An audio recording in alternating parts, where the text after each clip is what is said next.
come to order. We'll start with introductions. My name is Nick Neptune, Chair of the Bicycle and Pedestrian Advisory Commission. We'll continue with our Vice Chair. Joe Caruso, I'm the Chair of the Policy Committee. I'm Brian Thomas, I'm on the Outreach Committee. Tammy Stern, I'm on the Planning Committee. Mary Jo Gellenbeck, Planning Committee. Pierre Tong, Planning Committee. Elizabeth Alley, Policy Committee. Celeste Bravo Taylor, Planning Committee. Thank you, fellow commissioners. We will now open the floor. Well, first we'll have a approval of our minutes.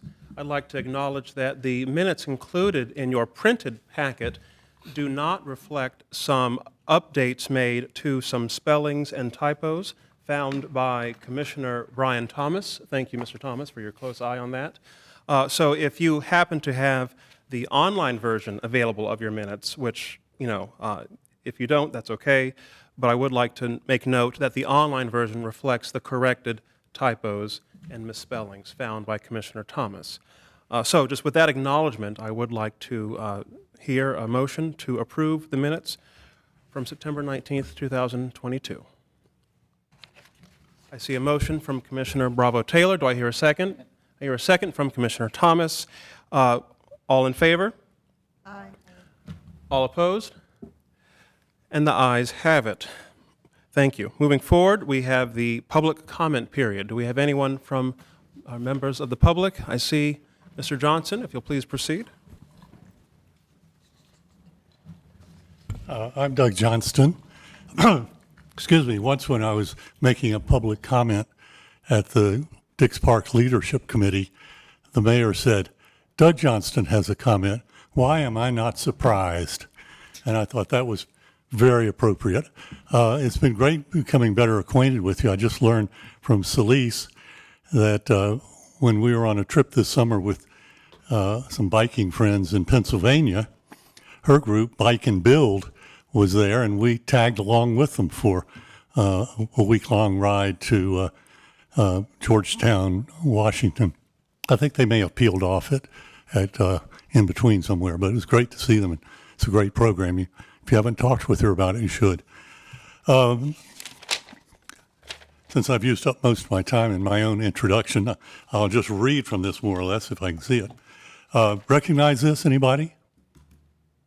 Well, it's a photo that probably is the most viewed nationwide, perhaps worldwide, of the Greenway.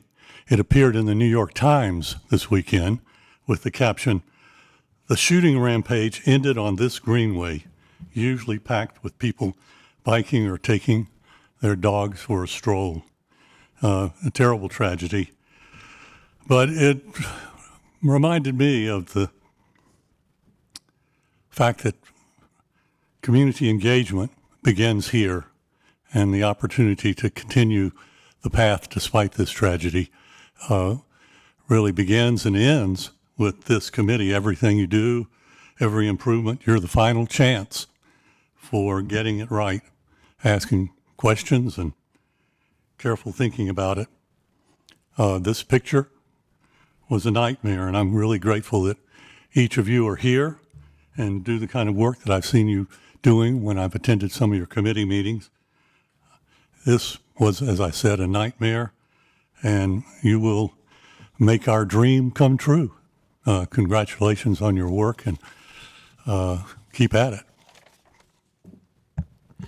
Mr. Johnson, I'd like to thank you for your words tonight and the acknowledgement of, the tragedy that struck our city, our community last Thursday alongside the Neuse River Greenway, a stretch of Greenway that I know many of us on this commission do travel with frequency.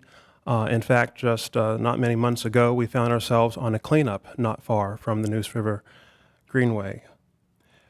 I think it's worth acknowledging first and foremost the lives that were lost, and how grateful I think many of us are for the first responders who were so quick, whether it was local law enforcement or statewide law enforcement, very quick to get a control on the scene, on the neighborhood, and to have this resolved within a number of hours. this commission, members of this commission, over the last, 2-3 years have been involved in work with regard to the safety and security of our greenways and parks, most recently having worked with city staff on a review of our greenway safety and producing a report back in July 2021. That I know that the city has followed up on in terms of leveraging resources and assets to increase our activity along our greenways and in our parks, while also investing in additional resources for members of law enforcement to be active along the stretches of greenways. I think at the end of the day, there's certainly something to be said about a national and statewide added degree of focus and urgency for sensible, smart gun control. That aside, there's also something to be said for how necessary urban spaces, green spaces are to our community's health and welfare, whether it's physical, mental, social. We need these spaces now more than ever. And I think that, as chair of the commission, I certainly would like to acknowledge a even greater resolve to continue to show up for our greenways and our parks. I think that, in addition to our work as members of the commission, that's one of the best things we can do. With that said, are there any other comments or thoughts from members of the commission with regard to Mr. Johnson's public comment? Yeah, Gallenbeck? thank you so much, Commissioner Neptune. I wanted to share what I saw Commissioner Otwell had commented, and using a social media post, and it was in regards to the greenway being closed from use of the public to use while the investigation is going on. And he pointed out that the greenway system is a part of our transportation system, and that people use it to commute. And he questioned, we understand the sensitivity of investigation, but he also questioned what a motor vehicle travel lane being closed if a investigation happened, if a crime happened on that street and they were exploring it. I thought that was a really good point that he brings up, that recognizing bicycle and walking or active travel mode of transportation is what we use to get around the city as much as we use the greenway for recreation. So I just wanted to make that comment. Thank you. Thank you, Ms. Gallenbeck. Well, without hearing any further comment from the commission, I think we shall proceed with our presentations this evening. First up, I've got Lake Wheeler Road Improvements project updates.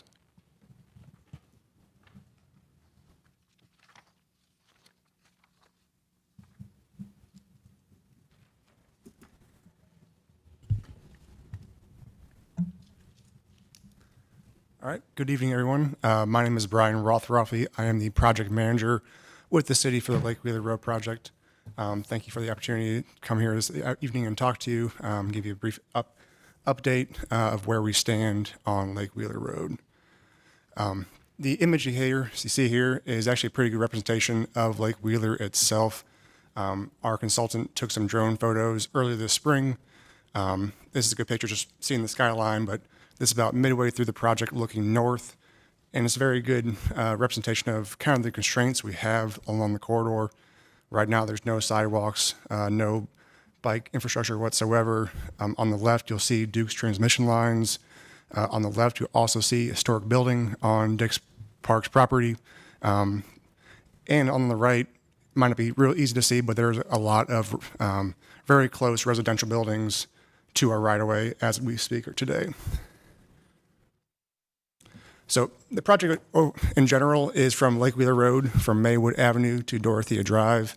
I will say the majority of the improvements are from Maywood to South Saunders. There's a lot going along on the corridor. On the left-hand side, you'll see the farmer's market off near Centennial. The roadway crosses at grade with Norfolk Southern Railroad. You move up north, you're going to Dorothea Dix campus, as well as crossing over the Rocky Branch Creek, crosses the Rocky Branch Green Road Trail, and goes under Western Boulevard. There's also a couple very large developments in the area. On the bottom right, you might see Park City South that is under development today. And in the middle of the project, there's also another 20-story development going in at Hamill Drive. So here's our current project schedule. Though I'll back up real quick. We did have a pre-design meeting late last fall where we first reached out to the public about some of our intersection treatments. And then we got our consultant on board early this year in 2022. So last 9 months or so, we've been working, and we are currently around 65% plans. And the intent is to go out to the public in November next month for a advanced design public meeting where to get feedback and comments on what we have to date. We'll follow that by going to City Council in December with an update as well as request authorization for condemnation. That will be followed by starting right-of-way acquisitions in January of 2023. And then the intent is to complete design and permitting in the summer of next year and hopefully break ground in fall of 2023. So the next few slides will be kind of the project in general, going into more detail, walking through the corridor itself. I will say there are 4 major segments that we'll break through going into this next few slides. So first, the overall purpose again, we have a 2-lane undivided roadway. There's no sidewalk, no bicycle infrastructure. We're going to add a median throughout the corridor.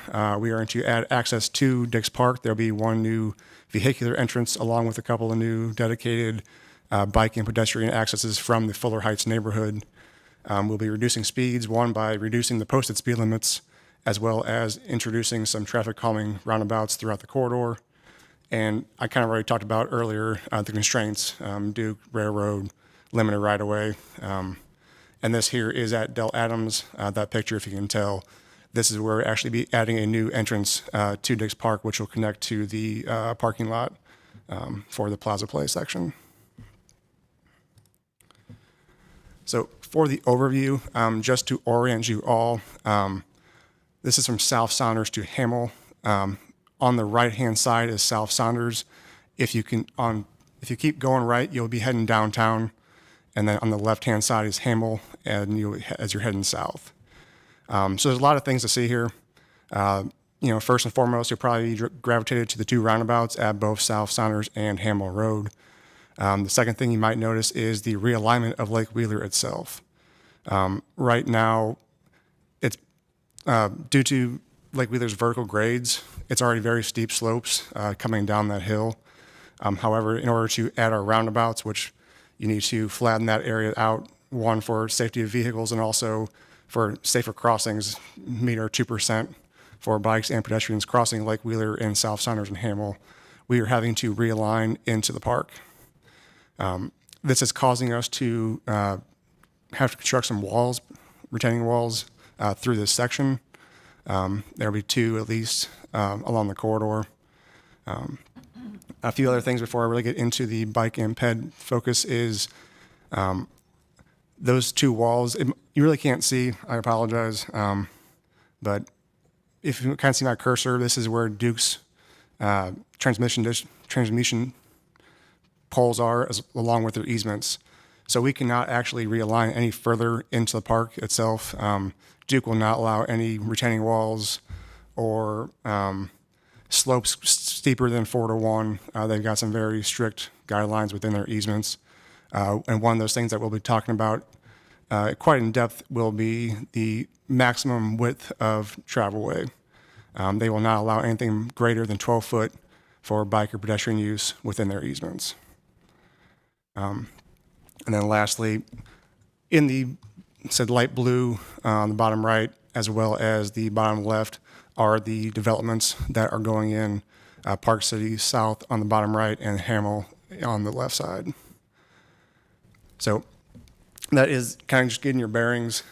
What we are showing here are separated facilities from bike and pedestrian from South Saunders to Hamill. Unfortunately, where we get closer to Hamill, you'll see we have to bottleneck down to what's currently shown as a 12-foot path. One thing we have discussed and have had a lot of questions internally between our departments is, does the separated facility still make sense when we're having to bottleneck down at that Duke easement area? This is something that we're going to be asking input from BPAC's commission, as well as taking this out to the public in November to get input and feedback on these items. The next few slides just show very draft renderings of what the separated and shared would look like. On the left is your separated facility. It'd be a 12-foot bike, separated green space, followed by a 10-foot sidewalk. And on the right is a shared use, would be more of this is showing currently a 20-foot size path. Based on what method is chosen, they will affect the size, lengths, and heights of the walls. So that is something that we have to consider into our design. Whichever method is chosen will have impacts throughout the rest of the design. Moving further south, this is from Hamel to Grissom. Hamel is on the right, and Grissom is currently can't quite see, but it's on the left-hand side of the page, just cut off. This section is completely through Duke's easements, and that means it's continuing that 12-foot path through the existing parking lot, around the historic building, the historic Anderson building, and then on the left-hand side, you'll see one of the first entrances to the park from Fuller Heights. That's a 20-foot crossing into the Play Plaza area. And then one thing I didn't forget to mention, on the south side, on the bottom part of the screen, well, we do have a 6-foot sidewalk that runs continuous for that neighborhood section from South Saunders all the way down to Maywood. As you're continuing south, this is from Grissom to Del Adams. On the right, you'll see Grissom. This is going to be the major entrance into the Play Plaza section. And then at this area, we were able to get out of Duke's easement and continue with a separated path. Again, this would be up for you guys' input as well as the public's, as far as, it's great to have separated facilities, but, there is conflict points when you're going from separated to shared, and what that might look like. As you're heading left on the screen, heading south, you're at Del Adams. This is where we will be extending the actual roadway into the park, as well as on the south side of Del Adams on the left hand of the screen. The sidewalk will become a 6-foot sidewalk along the roadway, and then we'll be continuing a 12-foot dedicated bike path through Duke's easements on the way down to Mercury and Good Street. So this is the last overview of the project. This is from Mercury Good to Maywood. The thing you'll probably see the most is the extended roundabout, or the peanut roundabout at Mercury and Good Street. Due to the close spacings, there's less than 200 feet between Mercury and Good. This for traffic operations, as well as safety, as far as making those lefts in and out of Mercury, is a reason for the roundabout, the peanut roundabout as itself. And then as you continue past Mercury Good toward Maywood, we are dropping back down to a shared use path again. That is due to Norfolk Southern Railroad crossing, which is between Maywood and Mercury. They won't be allowing multiple different paths across the railroad itself. So we were having to bottleneck down again at Norfolk Southern. And then at the Maywood, that's where the farmer's market crossing, or the new entrance to the farmer's market is, and that's basically the extent of our project. One thing I did forget to mention, at some of our side roads, we are proposing some raised intersections. I think Brian Thomas actually brought that up late last year, or brought the idea up. So we actually started looking at that throughout the corridor. We initially had some on the Lake Wheeler itself. However, due to some concerns from emergency services and other city departments, we are maintaining some raised crossings on the side roads, entering roundabouts or so, as well as any entrance into the park, as far as the side roads up Umstead or up Del Adams. So this is kind of just a brief little overview of what that might look like. On the left is just a local greenway crossing that is in Chapel Hill. And on the right is actually a raised crossings into roundabouts in Austin, Texas. So again, people don't have to actually go drop into the street. It'd be more of a flat crossing for the bikes and pedestrians. With that, the really coordination input we were hoping to get from you all, as well as any breakout committees, is a shared versus separated space. When we have the space, is that what is the preferred method? And we do have a shared what is the best usage of that space, whether it's some dedicated feet for pedestrians, some dedicated feet for cyclists, and then, what does the transitions to and from Duke's bottlenecks look like, as well as, the usage of raised crossings. Is that something that, we want to pursue? If I may first just say thank you, to you and to the rest of our colleagues on city staff. Some of these improvements certainly look remarkable given the constraints you're having to work with. As far as the input from the commission, it sounds like this may be an appropriate item for perhaps planning committee to take a look at in more detail, and in conversation with city staff. Would that be an appropriate way forward? Yeah, that would be staff's recommendation. As Brian alluded to, we will be doing a formal public engagement period in November. Our recommendation would be to let planning committee take a look at this. That will give the commission time to take a look at it in total too. And then we can report those comments out at your November 21st meeting, which will be in the middle of that period. And then those can be reported as part of the public feedback for the project in general. Thank you. I see a question from... Just a brief request for information and then my kind of position on this. I think in the decision making, it's helpful to see the topography, and then also understanding the trade-offs with vegetation, and specifically thinking about street trees and where they would be placed under either option. My strong preference as a parent of young children who are not fully capable bike riders and have been in strollers and are often not prone to walk within the lines, for separate facilities where there's a major speed differential, so when there's grade. But, there are places, I think, where it's going to be a tough trade-off. So understanding, for me, street trees are kind of critically important to the experience and kind of usability. So certainly the landscaping along this corridor is going to be of a priority. The one issue we're going to run into along the frontage of the park is going to be the transmission elements, and Duke is going to be very limiting in what we can do from a landscaping standpoint there.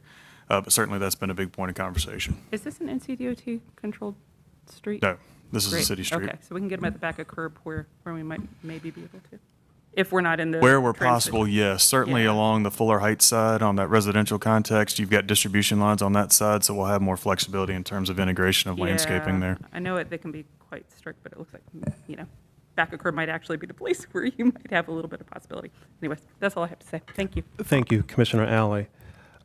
Commissioner Tong, would this be an appropriate item for planning committee to take up this month? Yeah, we can put that on the agenda this month. Thank you. Any other thoughts, comments from the commission? Yeah. Gallenbeck. Thank you. I don't even know where to begin, honestly, so I'm going to try to be as brief as I can. How far along in the process are we in this design kind of solidifying? Is there room for improvements? We do have some room for improvements. As far as the overall alignment of the roadway itself, that is it's getting close to being finalized. We definitely have some room on some of our, bike pedestrian accommodations where we can. Okay. So I'm just going to point out some things that prepare you for when you come into the planning committee. I'm really curious to know if the design is sensitive to the transit riders. I know that I've witnessed multiple people waiting for a bus on Lake Wheeler Road, and I wanted to confirm, since you have all of the active travel mode lanes on the Dix Park side, the bus riders are hanging on the other side. So, will there be the pedestrian crossing for them to be able to cross over to get to the bus stop? So that's one thought that I'm thinking about. The primary thought that I am thinking about and I'm curious to understand is why the active travel modes don't go all the way to Maynard. That the intersection of where the new farmer's market is, the entrance, and Maynard, where that intersects with Lake Wheeler Road, is a very harrowing interchange for a person who's in a car. When you're exiting the farmer's market, it's a very jerky, quick responses. It's not an environment where it would be comfortable to walk across or to cycle through. I saw that there were 3 lanes entering that space on Lake Wheeler as you entered. So you had a right turn, you had a straight, you had a left.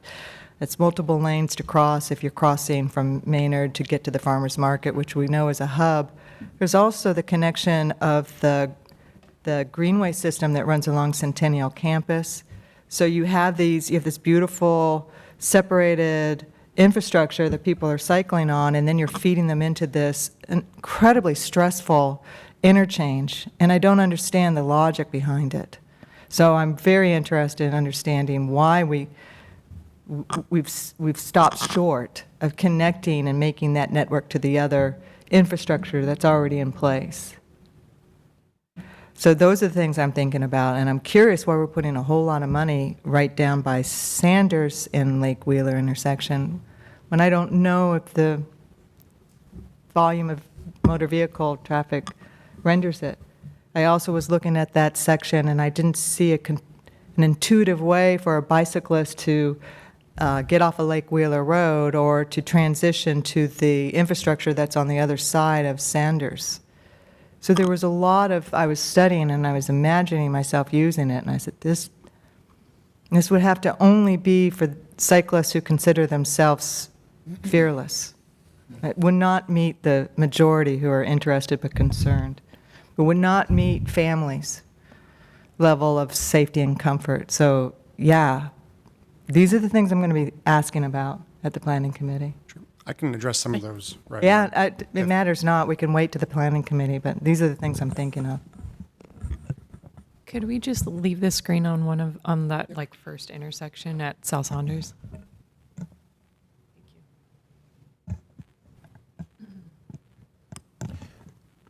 Ms. Burris?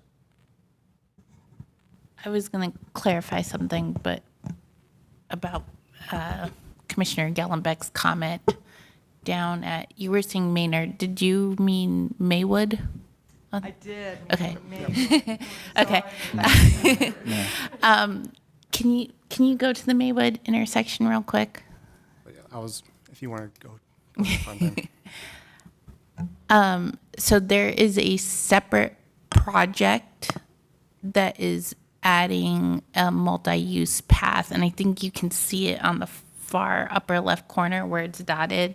That's going to be adding a multi-use path to connect over to Centennial. That was scoped separately under the Complete Streets program. So it's not included in this project, but that connection is being made. So you see how on right at the train tracks, you have the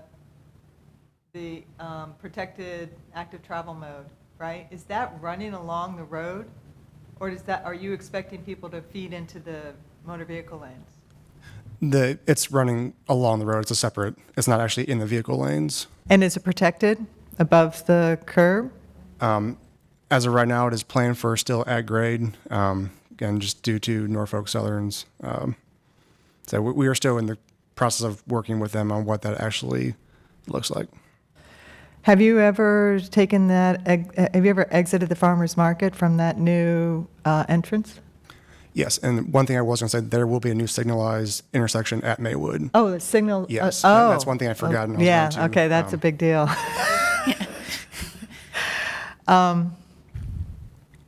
Okay.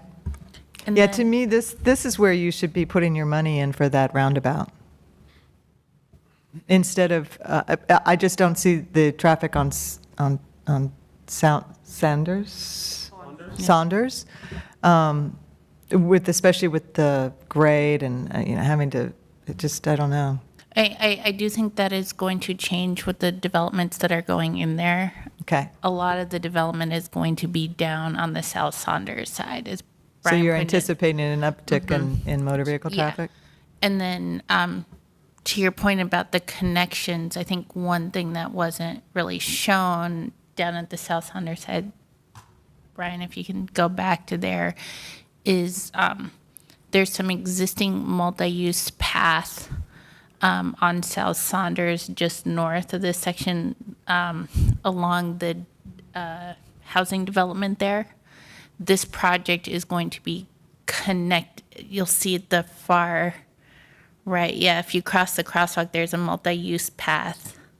And that's going to connect up to the existing multi-use path and the greenway that's going in. So I can see the multi-use path on the top of the screen, running parallel, right? And that's Lake Wheeler Road, correct? Correct. Going. Okay, and so then the road that's down below, that's South Saunders? And that's that interchange where the circle is. So South Saunders veers off to the right to go head to downtown? Yes. Yes. Okay, There's- Currently a signal there. okay. And there's, Y intersection. and right off to the screen to the right is an existing multi-use path on the, I guess, Correct, right. southern side. So this is going to cross South Saunders and then connect up where we have an existing multi-use path and tie into that. Okay, so you would use the crosswalk for both peds and bicycle? And what I also noticed, I do see the shark's teeth for the motor vehicle entering the roundabouts, but what I don't see is the shark teeth in front of the crosswalks for the traffic that is exiting the roundabout.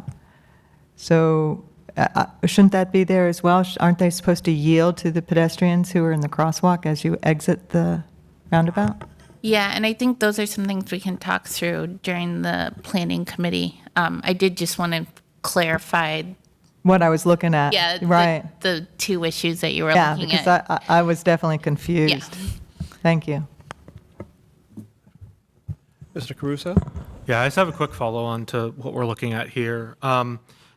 Going up north, up South Saunders, it may be separate from this specific project, but I think one thing that would be nice to look at and at least have a general idea of is what, if there's any type of road diet or anything envisioned for South Saunders, because it's currently 4 lanes and there's a lot of extra pavement there that if we're already coming down like to this roundabout, we could probably, like on the left side, somehow potentially have a in-road separated facility or something like that, or at least some way to narrow down that road, which gets quite fast. So that section is an element that's being looked at as part of the Dixon-Chavis Strollway.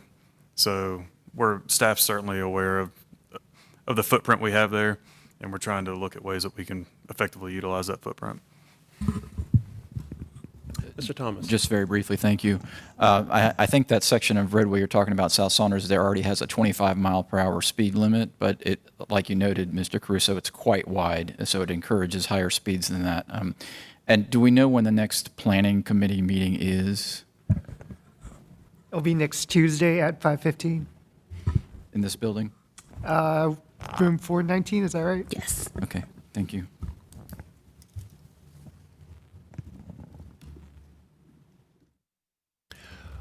Well, with that, I think that we will proceed. Mr. Rafi, love that last name, by the way. Thank you for the presentation. Members of staff, thank you for the added sort of clarification on what we were just seeing here with the Lake Wheeler Road improvements. Looking forward to next Tuesday, 5:15, Planning Committee doing a deeper dive on the proposed improvements. Up next, we have the 540 Rock Quarry Road Interchange Bike and Pedestrian Improvements Projects Update.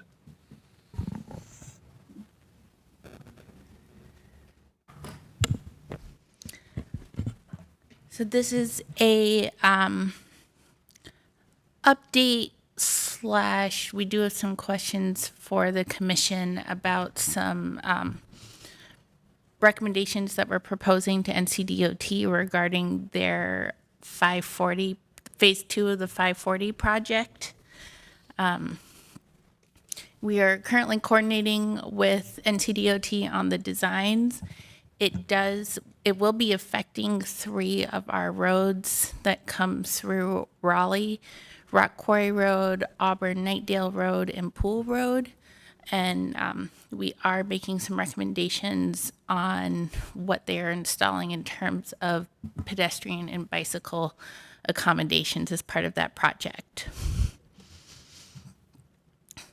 So the first road, Rock Quarry Road, the gray lines is where the 540 project will be going. What is highlighted in pink is the section of Rock Quarry Road that will be impacted.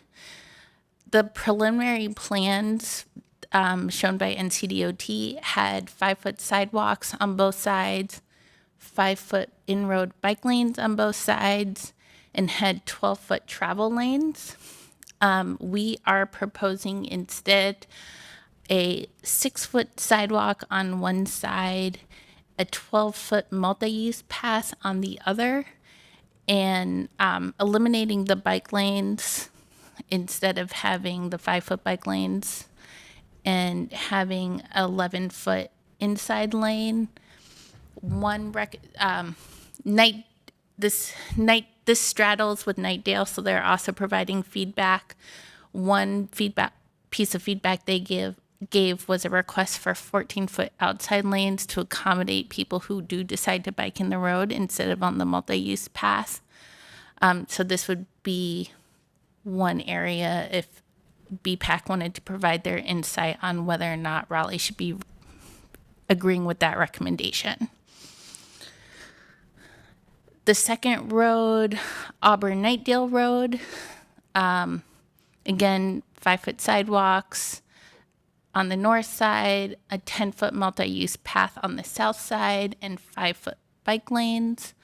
We have, again, recommended, that 6 feet should be switched. 6-foot sidewalk on one side, a 12-foot multi-use path, and then again, eliminating the in-street bike lanes. And there is, again, the recommendation of the 11-foot inside lane and 14-foot outside lane. The third one, very similar cross-section, 5-foot sidewalks, 5-foot bike lanes, and 12-foot travel lanes. Nightdale has requested a 12-foot multi-use path on the north side to integrate with their greenway system. We are recommending 6-foot sidewalks on the south side, again, eliminating the bike lanes. So kind of the 2 areas for feedback are that 14-foot outside lane and whether we should leave additional space for people biking in the road, the elimination of the bike lanes, and then if there's any thought on the side of the road that the multi-use paths fall on. Those are really the only 3, so feel free to ask me to flip between the 3. Elizabeth. First, I want to say thank you for the level of care that you all are giving to these areas that are not yet particularly urbanized, but where nonetheless I think we'll see more and more non-motorized traffic. The 14-foot is actually what kind of hopped to mind for me too, because that's a lane width that you would use on a 70-mile-an-hour road, and so I don't know about leaving space for cyclists that choose the in-road path. I know that they can choose it regardless, but I would encourage us, if we do end up with that 14 feet, to do something that gives some kind of visual demarcation or some kind of friction to the motorist that says, please do not go 70 miles an hour in this lane, no matter if there's a cyclist there or not. And then I would assume that you all and your peers in Nightdale know more about the development context in the areas, kind of current and future, for choosing which sides of the streets, but I'm not sure if there'll be street trees on these projects. I sure hope there will be. But if they're not, to consider shade and comfort, and also, I guess, grade in choosing where to have the most robust infrastructure. We're not quite at the level yet that it's been made clear how much of a buffer will be given. Yeah. Right now, just really setting what the cross-section would look like with the amount of Yeah. space dedicated toward bike and ped, but I know there's so much, street trees are such a sticky topic, right? We've got, the stuff in the air, right? The power lines that don't want it there, and we certainly don't want motorists getting hurt hitting street trees. But we also know about microclimate and air quality, and really, I think we need to talk more about like comfort and the choice we make when choosing our mode of traffic and or mode of travel, and how important street trees can be to that experience. So, my strong vote in favor of street trees. Thank you. Thank you, Ms. Alley. Any other thoughts from the commission? Mr. Thomas? I don't know this area particularly well, so I'm just curious if there are opportunities here to allow for greenway connections from the proposed multi-use paths. yes, so there's several in the upper right left-hand corner is the intersection of Rockway Road and Auburn Nightdale Road. That is going to be a future greenway connection. So they are planning, I believe, an at-grade signalized crossing as part of this project. And then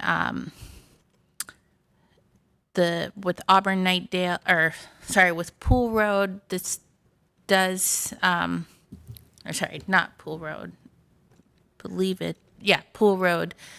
This does play into Nightdale's system, so we've kind of trusted them on where they think the best alignments and crossings should be. I believe right now it's planned to be to that crossing to the right of the intersection where the meter, I think it's an off-ramp meter that's going to be signalized to help control that crossing. And then in some places, they are setting up future connections and integrating that in. Thank you. I believe some of the News River Greenway is going to be realigned slightly or adjusted with this project. Yeah, I just wanted to say thank you for all the staff's work on this and trying to improve the facilities that we beyond the what we would just get by just standard, which as we see here is not really to the level of infrastructure that the city of Raleigh generally deploys at this time. That said, is there any sense of what the overall time frame or status of this project is? I mean, I mean, not to commit a specific date, but like, is this kind of pre-planning, or like, just broadly speaking, what are we talking about here? I mean, what stage of development are they in? This is making adjustments to the preliminary plans.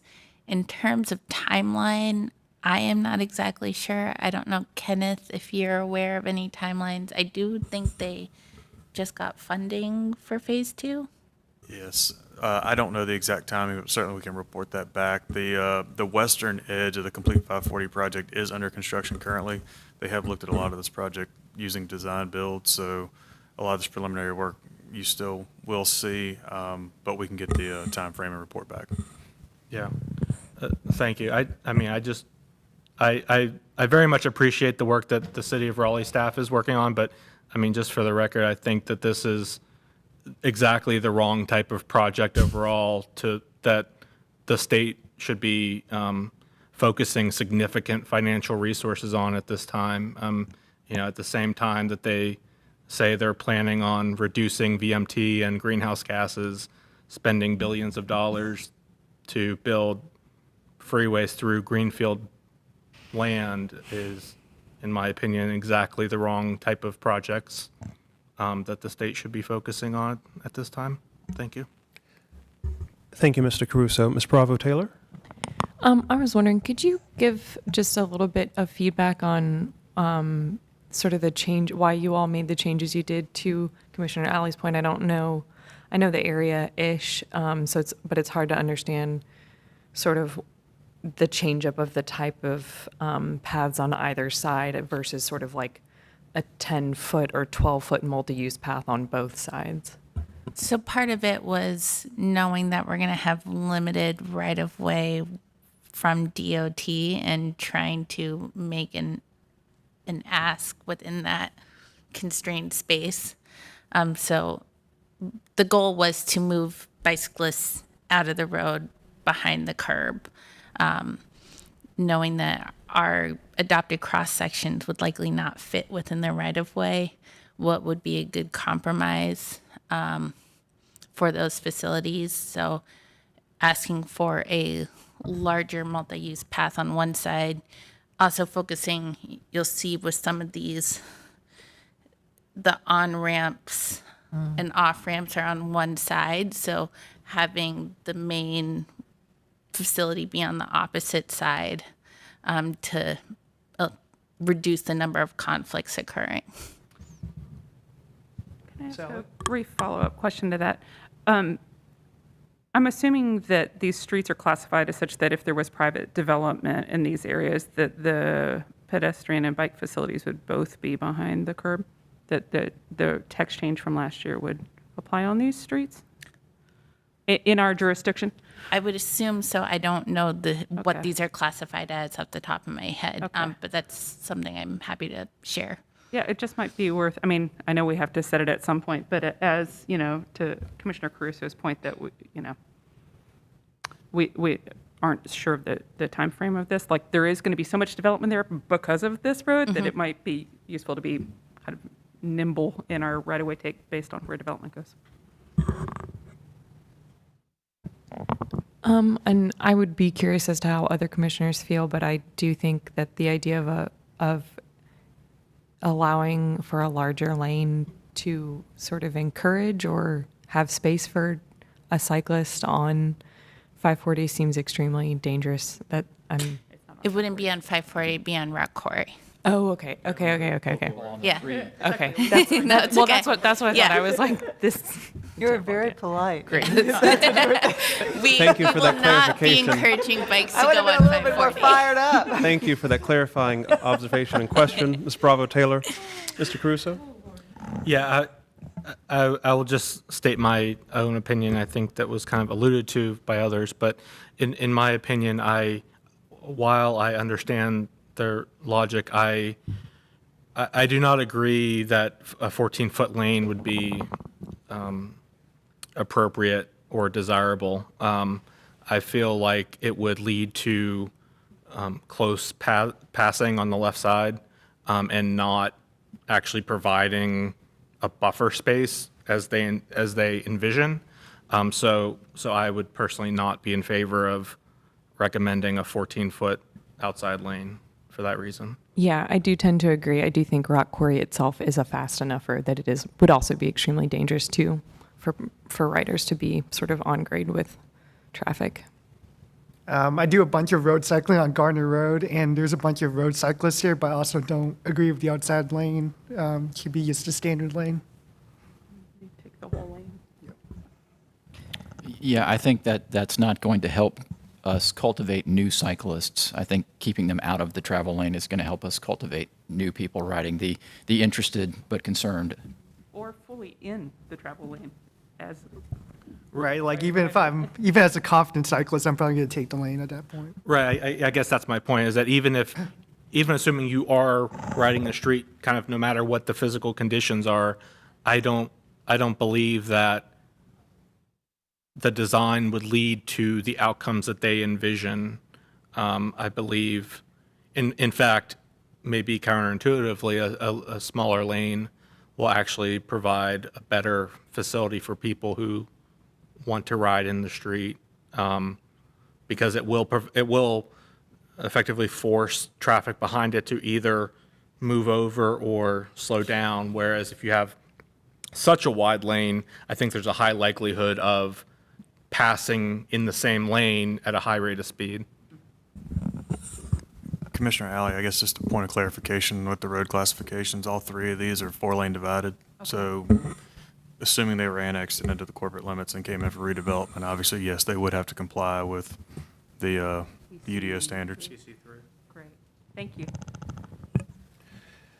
Ms. Burris, was the feedback from the commission sufficient for your purposes?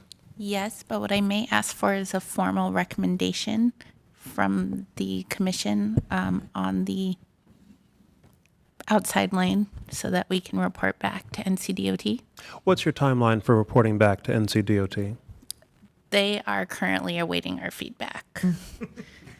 So you would prefer to have it sooner than later, is what it sounds like. So, I'd like Commissioner Alley, or Commissioner Neptune, I'd like to add just a comment before we do that formal thing, which I won't object to. But I do want to say that I'm really excited to see the width increase for these active travel modes.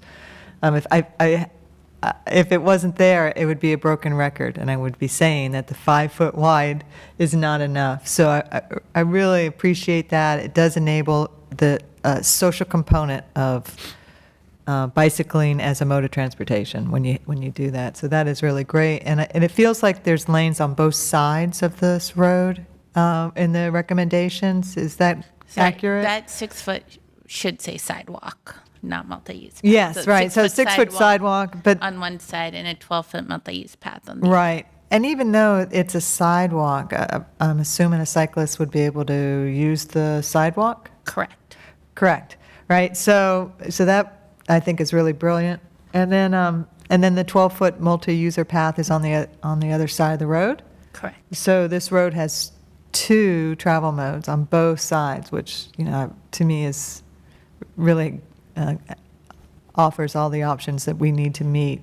So I'm really excited by all that. Thank you. I would just add a bit of a, I guess, further context. Like Commissioner Alley said, while there will be, at least this plan envisions a 6 foot sidewalk, that is potentially an interim solution or interim facility until actual development happens, which would trigger a full separated bike path and sidewalk.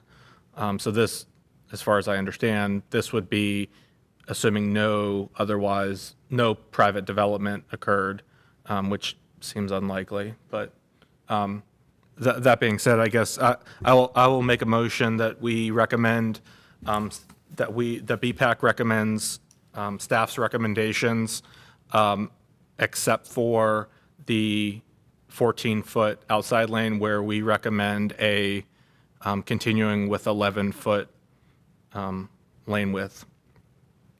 Second. I hear a second from Commissioner Alley. We'll take a vote. All in favor? Aye. Any opposed? Hearing none, Commissioner Caruso's recommendation passes, and thus the commission has expressed its recommendation to staff. Thank you. Thank you, Ms. Burris. Up next, it appears we've got updates on Hillsborough Street. I have no presentation for this. This is a very quick update. This is a follow-up to Commissioner Thomas's question about the bike lanes on Hillsborough Street that have since faded. As staff has talked about and looked into it, rather than putting back the existing facility as is, staff would like to take a little time to see if there are additional tweaks. I know there have been concerns about door zone bike lanes, also taking a look at how our bus and bike lanes overlap. So we would like, instead of putting it back as is, we would like to take some time and so staff can put in some effort into looking at the design and seeing if there are any changes that we want to make before putting it back down on the ground. This is likely something that we'd like to put into the planning committee as we work through what this design would look like and work with the planning committee to make those changes. And just for so everyone's aware, because I'm not aware either. So, what section of Hillsborough are we talking about here? What This between is where? Hillsborough Street Phase 1, which I believe is from Enterprise to, Kenneth, do you know the end street? Enterprise past Target, Gardner. Brooks. Yeah, to Brooks. Okay. Okay. Okay. Is Thank you. seeing how we want to address that facility. You know, we do have a lot of constraints there. The right of way is very tight, and we have the median there, so we only have so much space to work with. But looking at how we can make that section more comfortable for bike riders. Thank you, Ms. Barris. Ms. Schellenbeck? Yeah, I'd like to just make a note for the Hillsborough Street.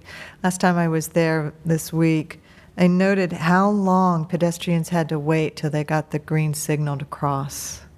And it's felt like motor vehicle traffic was still prioritized. I just feel like there could be a faster response, so I'm hoping that can be added to the study, the reevaluating this sequence of the traffic lights on that street. Thank you, Ms. Schellenbeck. Mr. Thomas?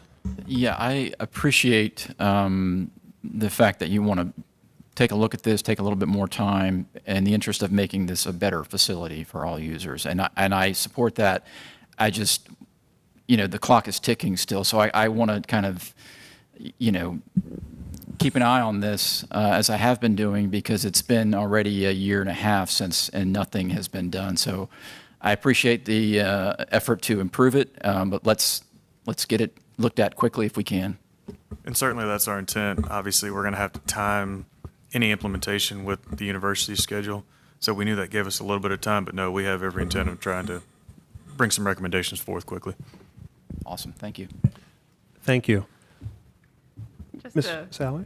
quick piece of kind of institutional, going back into my Wayback Machine. I remember working on the Hillsborough Street project when there was a question of whether or not there would be bike lanes at all, and they would be substandard, and what a huge win it was for the cycling community to get any kind of facility there. And I don't say that to say like we should be grateful for whatever we can get, but more hats off to all of you around this table for the work that you do. That what was a huge win, a decade ago, now seems like, not enough. And y'all have raised the bar so much that we're replacing facilities within, a decade? I mean, that's pretty awesome. So, well done. I agree with that one. Well, and I would just briefly mention as a follow-through on that, I have folks who bring it up with me on a regular basis. The work that was done to advocate for that corridor, for that bike lane, and, again, a decade out later, you still have people who celebrate, that sort of initial step at trying to, invest in and, create an environment for cyclists and, frankly, all folks that's more welcoming. So absolutely kudos to folks around this table and to our city staff for your continued work. Well, it sounds like, Mr. Tong, this is another item you'll be taking up with Planning Committee. Yep, we'll be happy to discuss it whenever it comes up. Love the sound of that. Thank you, Commissioner Tong, and thank you again to Ms. Burris. Thank you. We shall now proceed, I believe, with our reports. We can start with the chair's report, and I'll keep this brief. The long and short and truth of it is that a lot of my time and energy has been spent out in the field in conversation with our city about the parks bond and the investments we're looking to make, not only in our parks, but in our greenways, greenway improvements, connections. And so, without rattling off the whole list of events and programs, I'll just sort of leave it at that. I also was, of course, with Ms. Godwin and a handful of others from our commission for our outreach committee meeting last Thursday. I know we discussed a few Walktober-related events. I was hoping, Ms. Godwin, if you could kind of remind us of those specific events and dates. Yes, so we are about halfway through our month of Walktober. We do have a couple of more events that are on the calendar. Hopefully, some of our commissioners would be able to join. So this Saturday, we have an event that starts at the Dairy Chocolate. It's called Chocolate and Trains, a walking tour. And you meet at the Dairy, grab a coffee or a tea, and walk over to the train station, Raleigh Union Station, for a tour of the train station that will be led by our colleagues in the Commute Smart program from our transit division. And so there's more information about that event and how to register online. So I'm happy to send out the link to that. Additionally, we do have a webinar coming up on Tuesday, October 25th. That'll be at 11 o'clock in the morning. And we'll have two different presenters, one from our Vision Zero program manager, Sean Driscoll, who has been to the commission before to speak about his program. And then additionally, we will have speakers from the visually impaired community doing some advocacy speaking on walking, or excuse me, just moving in an urban environment. And so I'm looking forward to both of those presentations. And then that is our final Walktober event. Thank you, Ms. Godwin. Can you remind us on the times for those programs again? Saturday the 22nd, what time is that happening? Yes, so that starts at 10:30, and then the Walk-in-R webinar starts at 11 o'clock on the 25th. Okay. Thank you. With that, we'll proceed with Policy Committee. Yeah, the Policy Committee met on Thursday, and we had a second session talking with Ann Conlon from city staff about the TIA process and the changes that staff is looking at in modifying and kind of updating that process to kind of better align with the city's overall goals and aspirations. There was a lot of good items that we talked through, and that's going to be a longer term process where staff is kicking off a study to look at a number of things, and I believe that should be done mid next year. But it's something that we'll keep on our radar, and we can kind of bring back a more substantial report whenever that study is concluded. Thank you, Mr. Caruso. Planning Committee. Planning Committee met last month, and we had an informal discussion with Barbara Godwin about some of the stuff that the city's working on right now. And as noted previously, we'll be meeting next Tuesday at 5:15 in room 419 to talk about Lake Wheeler Road. And Hillsborough Street, I believe, as well. Yes. Thank you, Commissioner Tong. Before we proceed to our staff reports, I would like to create some space for Ms. Beverly Clark, the chair of the Parks, Recreation, Greenways Advisory Board, who's kindly joining us tonight as the Parks Board liaison to BPAC. Ms. Clark, if you have any notes or items you'd like to share with the commission, we'd love to hear from you. Oh, well, thank you. You'll be seeing me more frequently. I think that Christina Jones has been the liaison in the past, and she's rolled off of the Parks Board, and so I will be the liaison. I am an active and avid cyclist and use these roads. There is on Hillsborough, I noticed last week, no sidewalk on Hillsborough north of Fairclough. Never realized that until I tried to go on that the other day, rode on grass. So to add that to your Hillsborough look. But I look forward to working with you all in the future, and I hope everybody here is advocating for the Parks Fund, because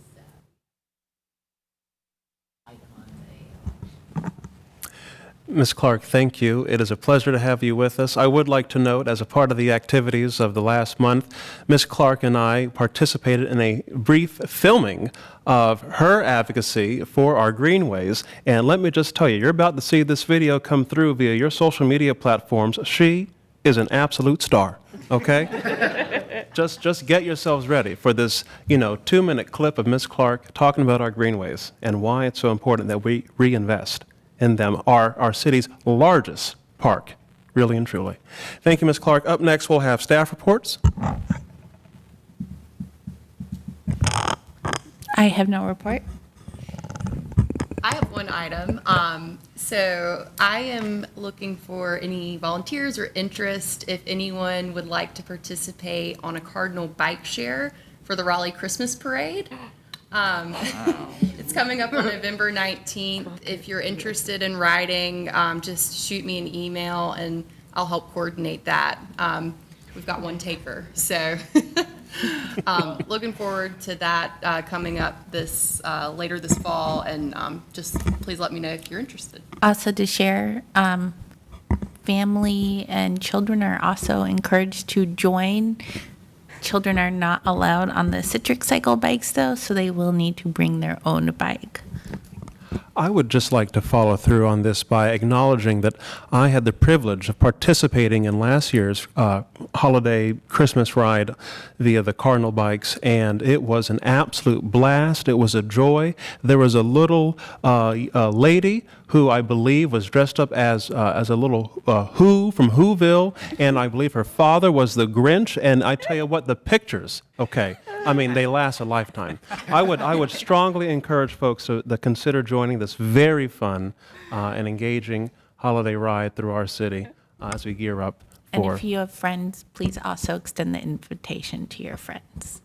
The more the merrier. That's right. That's right. Thank you, Ms. Burris and Ms. Godwin. Thank you. Mr. Ritchie? No report. Well, Mr. Neptune? yes, yes. I have a quick question for staff.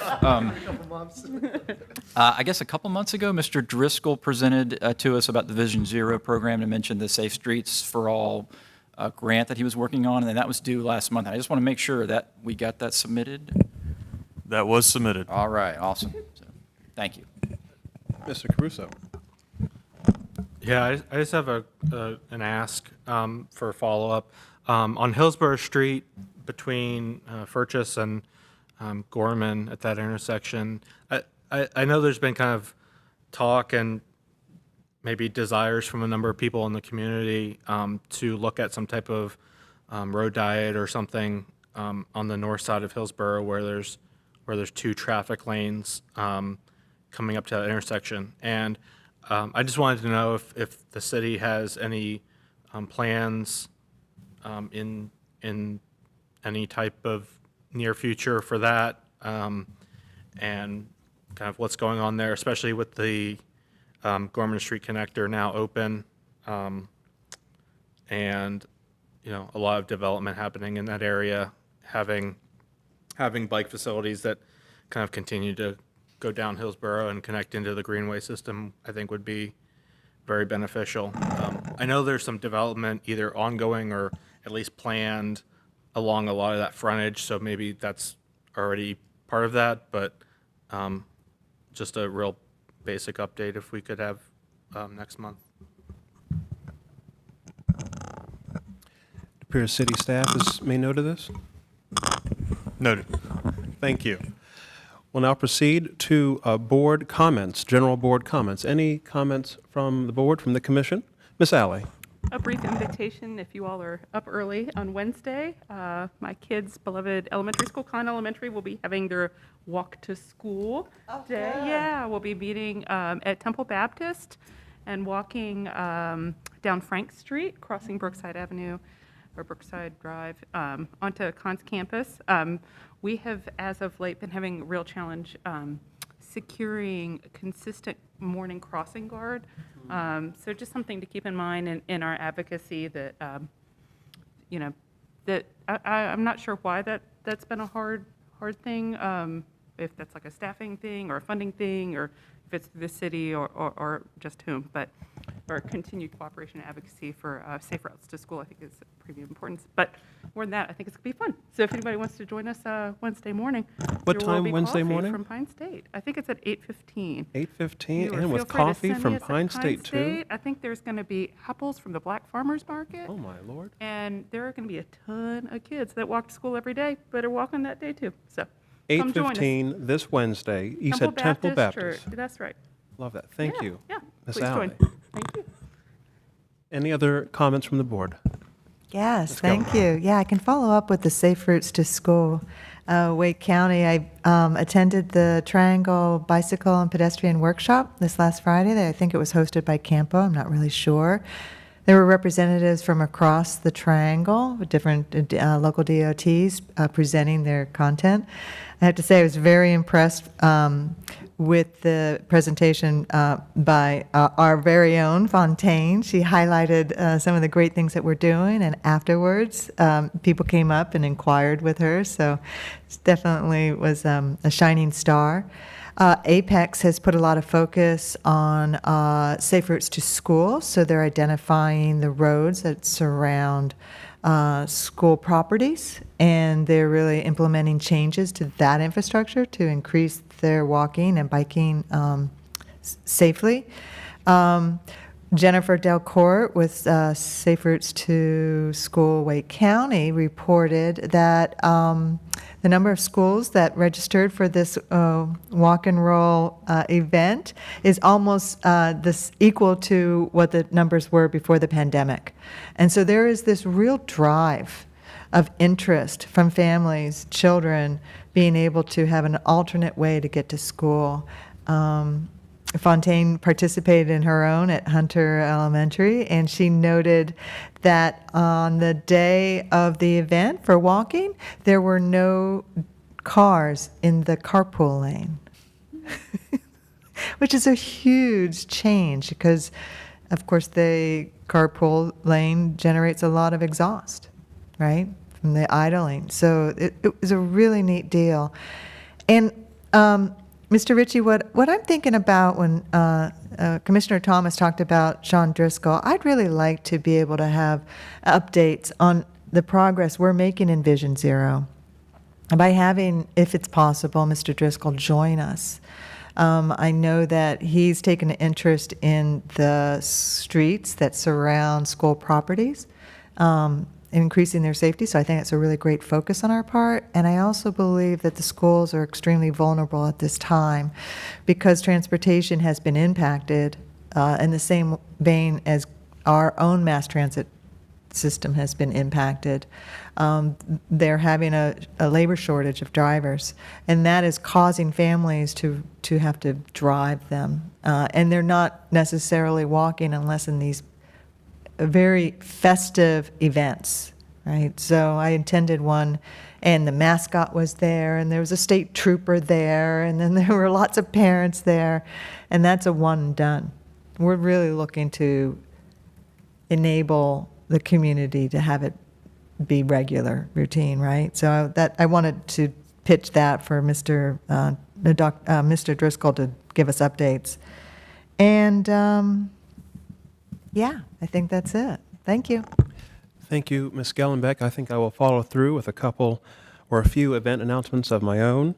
If I'm not mistaken, Bike Walk NC, our statewide advocacy group, will be hosting a transportation summit October 27th through 29th. I would love to see folks participate in that if able. And Mr. Tong, did you have a question? Okay. Then I also have down here Crank for a Cause. This is the Oaks and Spokes annual fundraiser on October 30th. This will involve, I believe, biking and beers, a lot of good fun for a good cause for one of our long-standing local advocacy groups. So I'd certainly like to encourage folks to participate in that. Again, Crank for a Cause on October 30th. And then last but not least, as it happens, we are now upon midterm elections. And early voting starts this Thursday, the 20th of October. Will run through November 5th, and Election Day will be on the 8th of November. For those who may need to update their registration, you may do so throughout the early voting cycle. But I think ultimately the top line takeaway here is to get out and vote. And again, as acknowledged earlier this evening, the work of this commission, your support, your advocacy, your showing up, your activating our parks and our greenways, our bike lanes, so critical, so important to the continued growth of this community. So as a part of that, I do hope each and every single one of you and the folks who are perhaps tuning in tonight, you all get out the vote this election cycle. With Mr. Caruso. Yep. One more final event announcement. Night of Lights is coming up soon, and then the bike nights this year are going to be November 30th and December 7th. I haven't checked tickets recently, so I don't know if there's any still available, but if there are, November 30th and December 7th this year at Dick's. Commissioner Neptune, may I add one more comment? Absolutely, Thank yes. you. I wanted to share feedback on the 5 Points intersection study. They have hosted an open house, which was, I kudos to all of the renderings and options for us to choose, and the study definitely confirmed what the residents witnessed. The level of speeders traveling through that intersection at 55 miles per hour and higher was recorded, and so there's clear documentation on that part. The city has set up a monkey survey or a survey. I don't know if it's a monkey survey, and for everybody to participate, to give feedback. There's 9 renderings, and each one you can pick and choose like a buffet table. What do you like? What do you not like? Essentially, the thing that stood out the most, though, is that the average person that I engaged them with on the survey said that it was too much for them to understand. And it was difficult for them to even participate because it was above their layman understanding of design. And all they know is it's stressful to go through that interchange in every capacity. So I think they're going to be happy when it's reduced down to 3. I think if we all participate in it, we can really give some positive feedback because my understanding is the department is going to be collecting all of the comments, consolidating them, sorting them, to be identifying what's good and what was discarded. And so yeah, I'm really excited by the prospect, and the designs are really interesting, but too complicated for the average resident to participate. Thanks. Ms. Gellenbeck, I'd like to offer my thanks and gratitude for the comment, especially in advance of our West Street engagement. This could be helpful to sort of inform our approach of that corridor as we seek to make improvements for both pedestrians and cyclists in terms of how we present this information to our community and how we engage from there. So thank you, Ms. Gellenbeck. Ms. Burris? Luckily, I don't think our project is going to be nearly as complex as the 5 Points project. Yeah. But Glad. noted. We will make sure it is in people terms. Thank you, Ms. Burris. Perhaps Ms. we could Alley? get 5 Points. I don't know where they are in their project or when or if it might come across our agenda. Seems like it might be a useful future item. Absolutely. So I don't know if staff heard Ms. Alley, but it would be nice to have a presentation on kind of where we are as an update with the 5 Points streetscape safety study. Is Maybe- it possible for the department to email the commissioners the link to the survey? Absolutely, we can do that. And we can talk with the design team about a potential update and at an upcoming meeting. And there still is time. The survey is open through the 31st. Of October? Yes. Okay, thank you. Awesome. Well, without further comment from the board, I don't without any further events to share, I'd like to confirm that our next BPAC meeting will be on November 21st at 6 p.m. And with that, the Bicycle and Pedestrian Advisory Commission is adjourned. Thank you so much for your service.